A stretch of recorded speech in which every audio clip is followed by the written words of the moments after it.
4% en 2022. Comment comptez-vous faire diminuer la dette? Diminuer la dette n'est pas un objectif pour nous. Le Gabon a besoin d'avoir un programme de croissance et de développement. L'objectif pour nous aujourd'hui, c'est de faire en sorte que tout ce que le président de la République a promis aux Gabonais se réalise.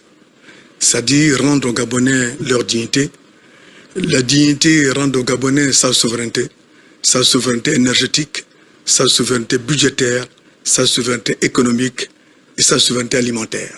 C'est le projet et le programme qui est le mien désormais, de faire en sorte que tout cet engagement que le président de la République a pris par rapport vis-à-vis des Gabonais se réalise. À propos de la souveraineté énergétique, je sais que le Gabon du président Oligui Nguema s'est réapproprié une partie de son pétrole, mais est-ce que vous avez aujourd'hui la maîtrise du secteur sur les quantités produites, les quantités déclarées? Ce qui nous importe aujourd'hui, c'est d'abord de faire un état de lieu de la situation du Gabon.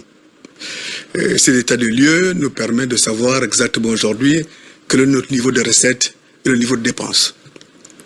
Dans le niveau de recettes, nous allons procéder au toilettage de notre fichier. Faire en sorte que nous puissions nous assurer que tout ce qui est prévu dans le loi de finances soit reversé aux caisses du Trésor.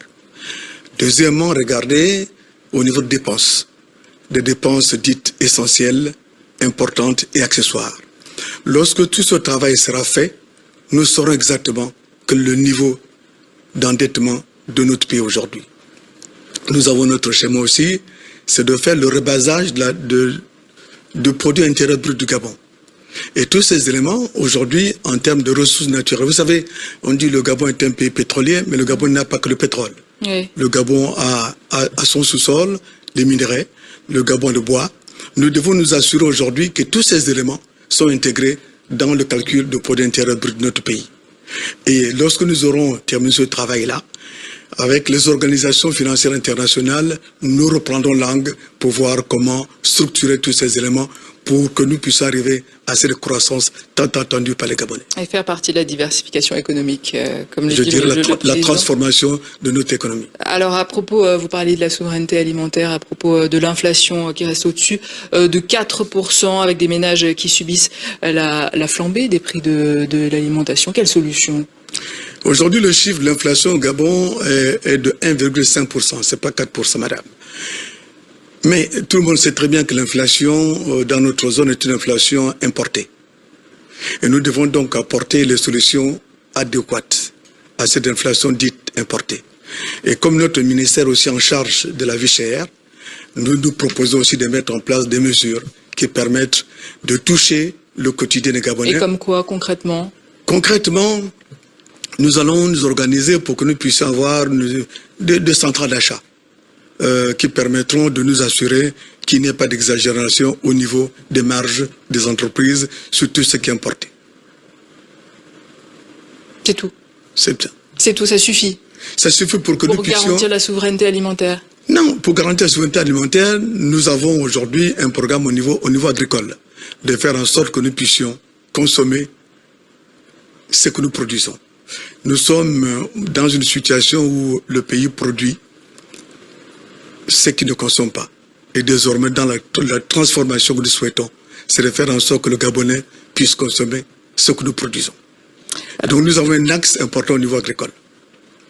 Le président Oligui a renoué avec le FMI, le Fonds monétaire international. Est-ce qu'il n'y a pas ce risque de cure d'austérité comme le FMI a l'habitude d'imposer avec ces règles antisociales? Vous savez, il y a une belle citation d'Albert Einstein qui dit « La faute de l'homme, c'est de faire toujours les mêmes choses et d'attendre le résultat différent ». Le Gabon a aujourd'hui 17 programmes avec le Fonds monétaire international. Ces programmes n'ont pas créé la croissance ni le développement souhaité par les Gabonais. Et nous pensons qu'il est temps pour que le programme que nous allons désormais mettre en place soit un programme conçu, élaboré par les Gabonais. Et nous demanderons l'appui du Fonds monétaire international sur ce projet-là, contrairement au programme de passé. Donc désormais... C'est possible de faire ça? C'est possible, je m'engage.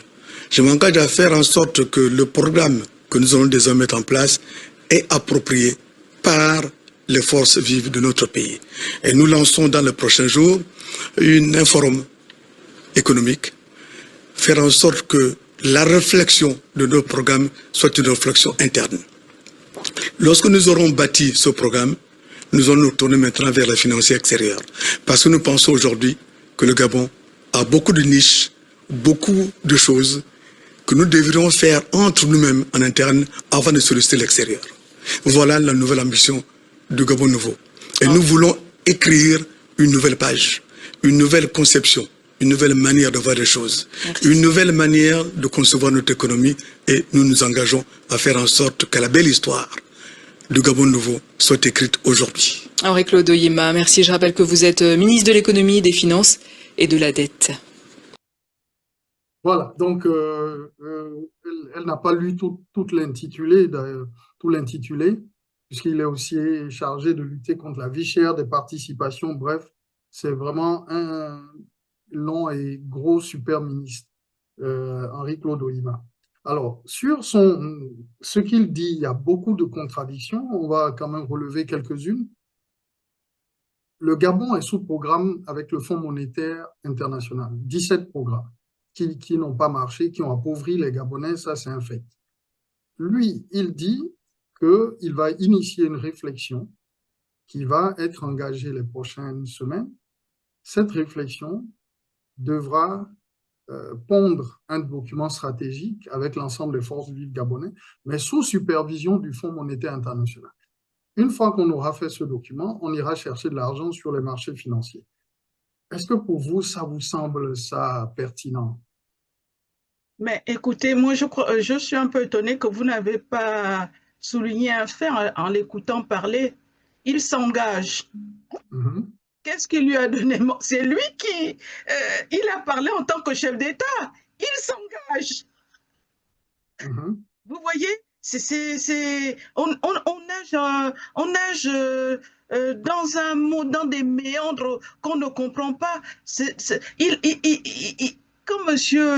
Quand ce monsieur parle, vous avez souligné ce fait. Moi, je parle que quand on parle de la vie chère, il nous parle de créer 2 centrales d'achat. Oui, et d'ailleurs, la journaliste, elle est vraiment interloquée puisqu'elle lui dit, mais c'est tout.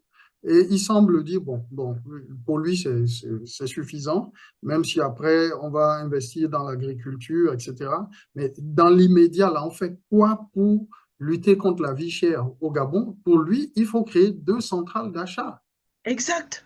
Et vous voyez que c'est cette lumière que nous avions au Gabon et qui va sauver le pays avec ces 2 centrales d'achat.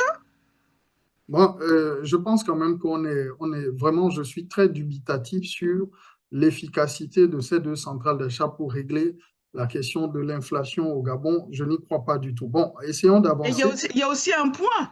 Il ne veut pas connaître le nombre de stocks de pétrole qu'on tire du sous-sol gabonais. Tout ce qui l'intéresse, c'est après. Il ne veut pas connaître la source même, sur quoi il va baser ses extrapolations pour essayer de sauver le pays. Oui, mais bon, ça on l'a compris puisqu'il est actionnaire dans la BGFI et la BGFI est intrinsèquement liée au secteur pétrolier gabonais, d'où elle tire d'ailleurs l'essentiel de ses revenus comme banque. Mais ce qui est intéressant, c'est quoi? C'est le fait qu'ils disent, par exemple, parce que j'ai noté à peu près cela, c'est l'idée, si demain ce document programmatique est conçu sous la supervision du Fonds monétaire international, c'est ça qui est assez intéressant, alors que les politiques du Fonds monétaire international sont des politiques néolibérales qui ont détruit nos pays africains.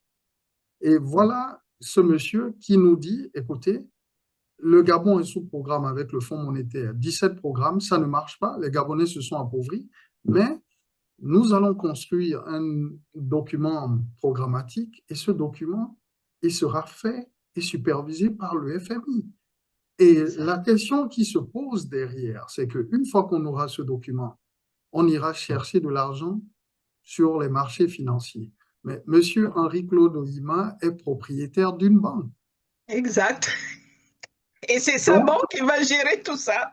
donc sa banque va prêter de l'argent au Gabon Et en et tant que premier actionnaire de et la financer. BGFI, avec, ce sont Voilà, des actions qui vont rapporter pour lui. Et le voilà, Gabonais dans tout ça. justement. Et ça, déjà, ça pose beaucoup de problèmes. Donc, on se retrouve dans une logique où Henri-Claude Ohima, il est en train de travailler non pas pour les intérêts du Gabon, mais il travaille Mais pour pour ses intérêts. Et c'est ses ça le intérêts problème. financiers. Et nous Exact. sommes en plein dans la primauté des intérêts privés sur les intérêts publics. Exact. Exact. C'est malheureusement Henri-Claude Ohima travaille pour lui, avec le chapeau État. exactement. Voilà. Euh, bon, tout ça, je ne sais pas où.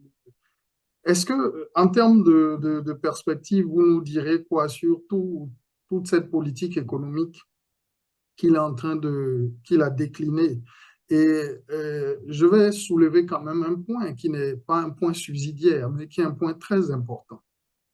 C'est que justement, Henri-Claude Ohima, il donne les grandes orientations Hmm? de la politique économique gabonaise sur un plateau de télévision française, en terre française.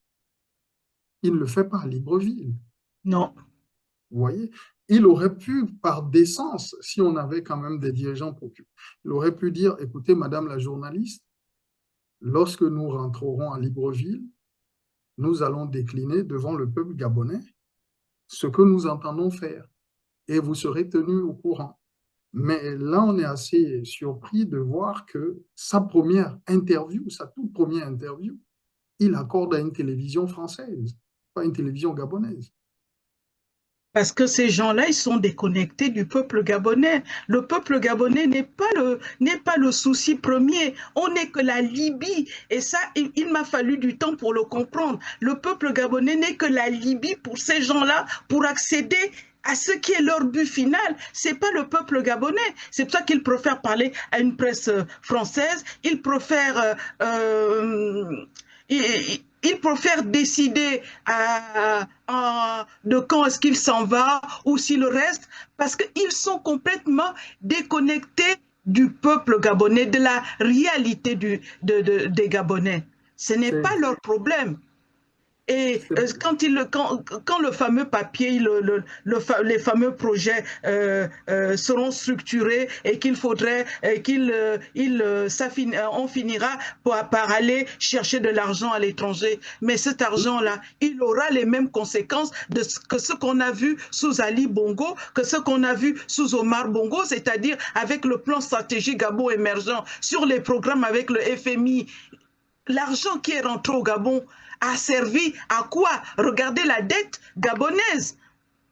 Non, on est d'accord, mais la question même, il y a plusieurs questions que ça soulève.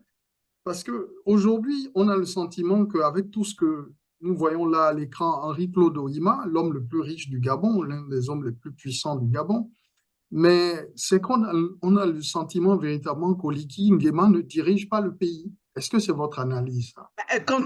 C'est ce que je vous ai dit tout à l'heure, quand je l'ai entendu parler, j'ai entendu parler des grandes lignes par le président du Gabon, et non pas seulement, même si super ministre il est, c'est pas un super ministre qui nous parlait, c'est le président gabonais qui nous parlait.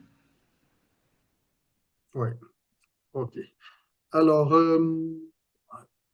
quelles sont les perspectives et votre mot de fin? Qu'est-ce que vous avez envie d'ajouter puisqu'on va conclure cette émission où on a essayé de comprendre vraiment les limites de cette nomination d'Henri-Claude Ohima à la tête de la BGFI, qui est un groupe bancaire aux méandres de la France-Afrique, des intérêts de la famille Bongo, et puis des intérêts financiers au Gabon, qui sont des intérêts financiers français.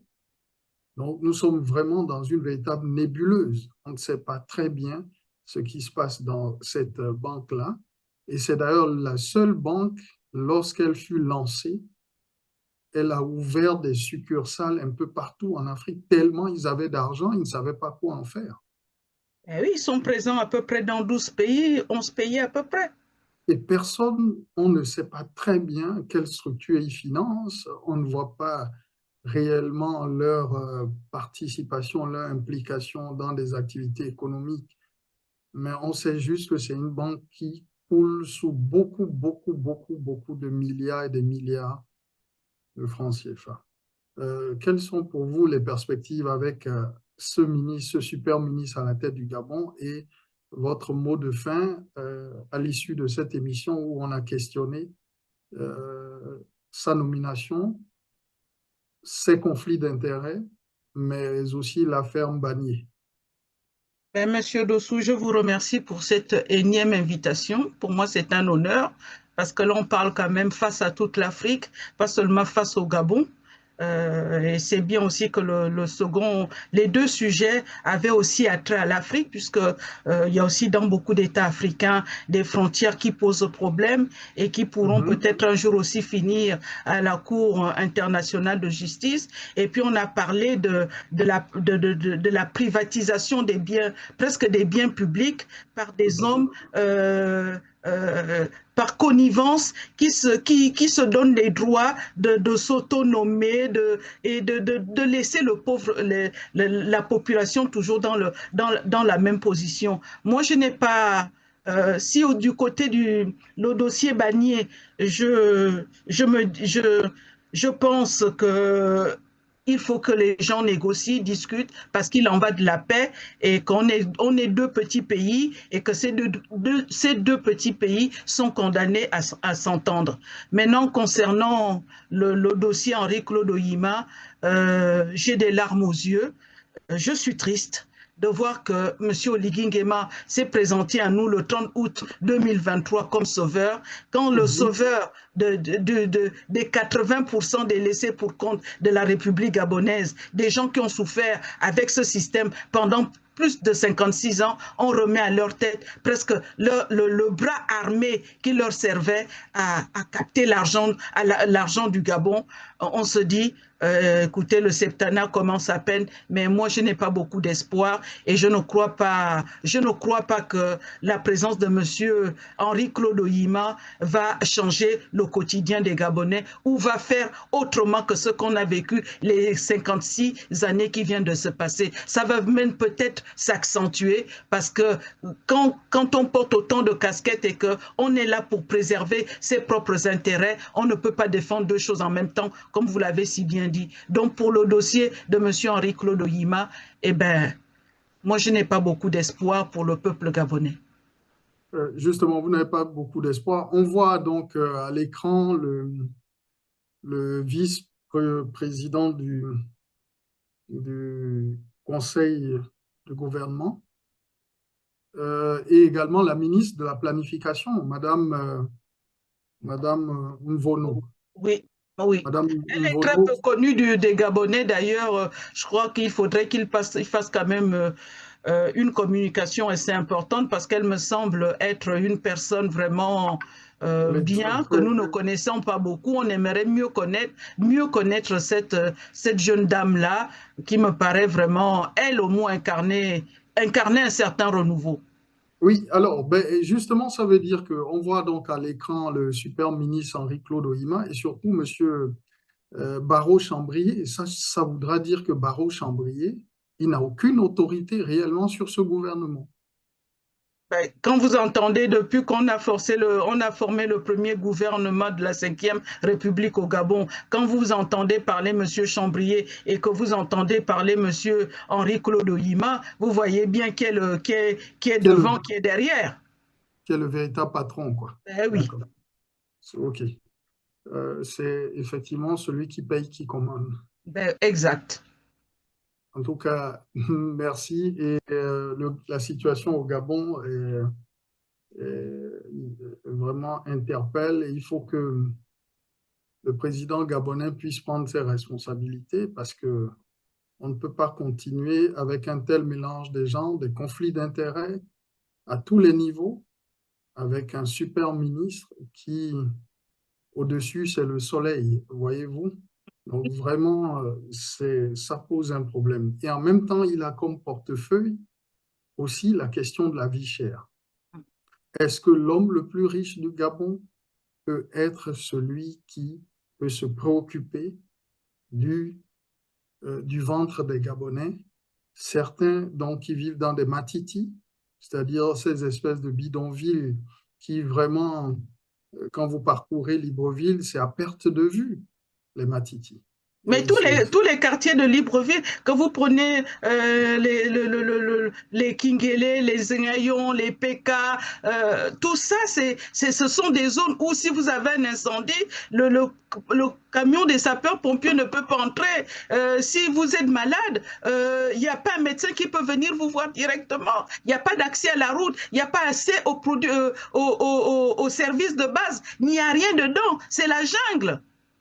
Ça pose un problème parce qu'au moins au Burkina Faso, on voit un chef d'État qui est préoccupé du sort des populations, qui subventionne, qui intervient, qui est donc le capitaine Ibrahim Traoré et les autres. Mais là, véritablement au Gabon, bon, le chef de l'État, Oligui Nguema, on se pose des questions. Déjà dans les nominations, on a beaucoup plus de népotisme et c'est bien dommage. Et tout ça, ça n'augure pas vraiment de choses positives pour le Gabon.